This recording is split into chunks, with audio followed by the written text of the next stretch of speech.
So guys, welcome back to another one. And yeah, you already read the title, you already seen the thumbnail, so let's get straight into it. And guys, you can already see it today. We are here on global because there is a new character, and that character is gonna be, of course, this Merlin. So you can already see it. I did my one free multi, right? And I did it.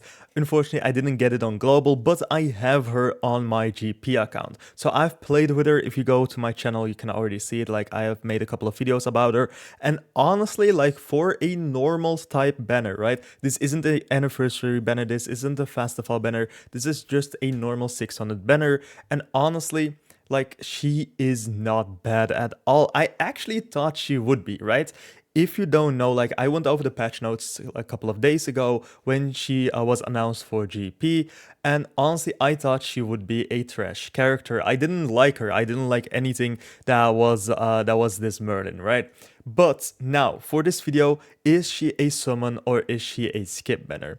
It is actually really simple. So first of all, let's get over her skills because she actually does do a lot. So for her passive is also like a whole manga chapter here.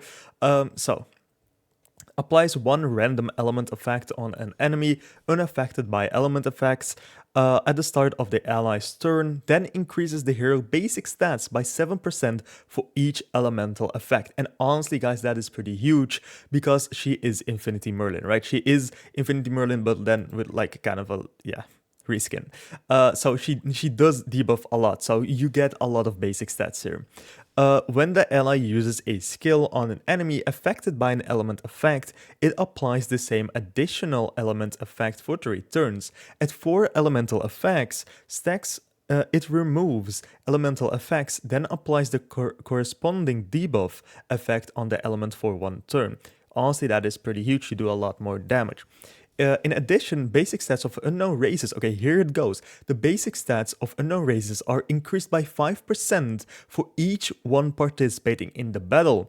If an elemental effect is removed due to a unique ability or a holy relic effect, it inflicts damage equal to 15% of the enemy's remaining HP for each elemental effect removed. That is actually pretty huge. And the huge part about this is actually like that basic stats buff for unknown allies, right? Because first of all, you have to use her in the front, and honestly, I will go back to that because she is pretty huge in the front. But not only that, you have like 5% more basic stats for each one participating in the battle. So you get like 15 to 20%, right? That is pretty huge. That is pretty huge. So what we also have is, yeah, when the debuffs are removed by the Holy Relic, you still do a lot amount of damage, right? That is also pretty huge. But now, the most insane part about this Merlin comes to play, and that is this AoE. And honestly, I love this AoE. This is one of the best AoEs, in my personal opinion, in the game because it is kind of toxic, right? So what it does with even a level 1, right? You don't need a level 2 or level 3. Level 3 is also, like, if you have a level 3, you go, because that does kind of do a lot of damage here. But even with the level 1, it still works. And what it does is inflicts damage equal to 100% of an attack to all enemies. So it is an AoE and decreases their skill ranks. That is so huge because nowadays everyone, literally almost everyone, is using the 7 Deadly Sins team, right? What I mean with that, everyone is using a DK Meliodas, a Eternal Sunshine Escanor, and of course a UR Goater. And if you don't know how Goater works, he ranks up your skills, right? And if you can have these cards, you make Goater unavailable. I made a whole video about this. Like, this Merlin actually counters the UR Goater, and it is insane, like, how much playability she has, right? And of course, with the level 3, what she does then depletes the ultimate move gauges by a number of skills that had ranks decreased. And honestly, that's also pretty insane because just imagine, like I said, someone is using a Goater. He ranked up his, like, every single card in his deck, right? All level 2s, all level 3s, and if you use this level 3 card from Merlin, you not only decrease their skill ranks, but you also decrease their ultimate move gauges by the number of skills that you rank down. So it is insane. It's not only one ultimate move gauge gone, no, it is his whole ultimate move gauge gone. That is pretty insane. And also you have the single target attack. The single target attack is not that good. I'm gonna be honest with you guys, it is not that good. What it does, it decreases HP related stats on one enemy by 20% for one turn and inflicts damage equal to 200% of an attack. That is not that great. I'm gonna be honest with you guys, that is not that great. But she is actually pretty insane for a lot of unknown teams. And if we go to my character box, I don't even know. I don't think I have the Merlin. No, I don't have her. Do I? Wait. I know, really unprofessional here. Okay, I do have her. So what it also does is, of course, box CC. Box CC. So if you don't know, this Merlin and the other one are actually the same character, but like kind of a different kit, right? You all know how Grand Cross works with that. So if you have these skins already, like these costumes and everything, I even have the whole. I don't have the Holy Relic on global, but I do have it on my GP. But yeah, it all stacks with each other, right? So the new Merlin is not going to be like out CC'd by a lot of people. Like her CC is really still pretty solid.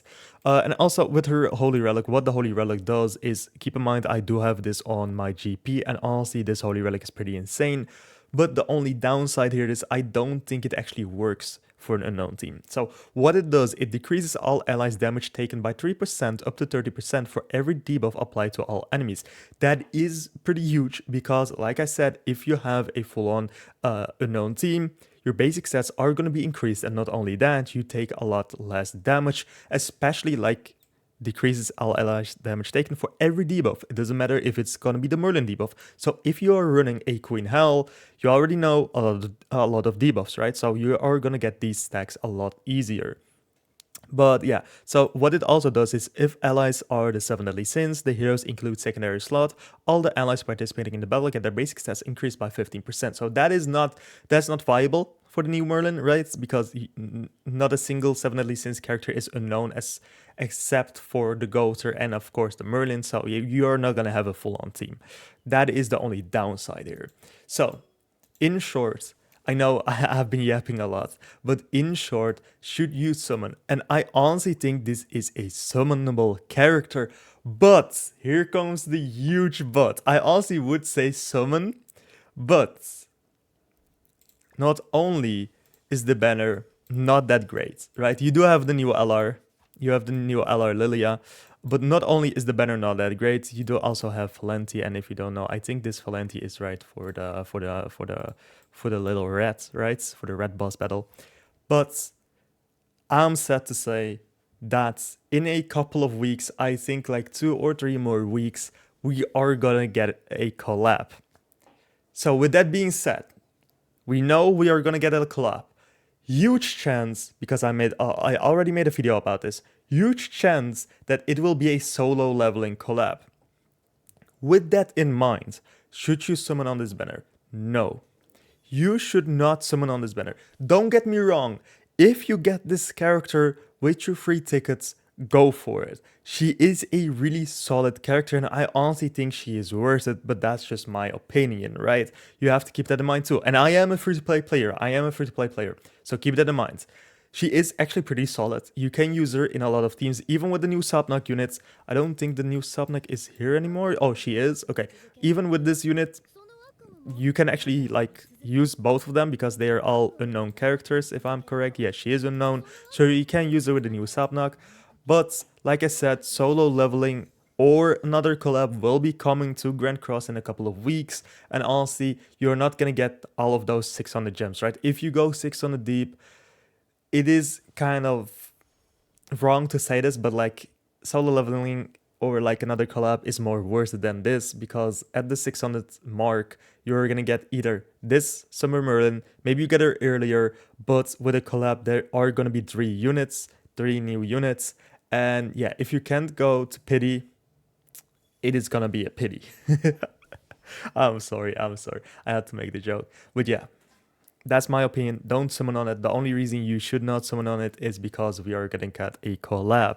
Otherwise, I honestly think she is a must-have if you are running a unknown team. But that's, like I said, my own opinion. I am a free-to-play player, and I have used her on my GP account, and honestly, she is not bad. She's actually pretty well adjusted to this new Grand Cross meta. But yeah, with that being said, guys, hopefully this was kind of helpful. I went over skills a little bit. I said my opinion about it, and I think that is it. So, of course, with that being said, guys, let me know down in the comments below, are you gonna summon for this new Summer Merlin or not? And yeah, with that being said, I hope you guys have an awesome rest of the day, and I will see you guys tomorrow. So, bye-bye.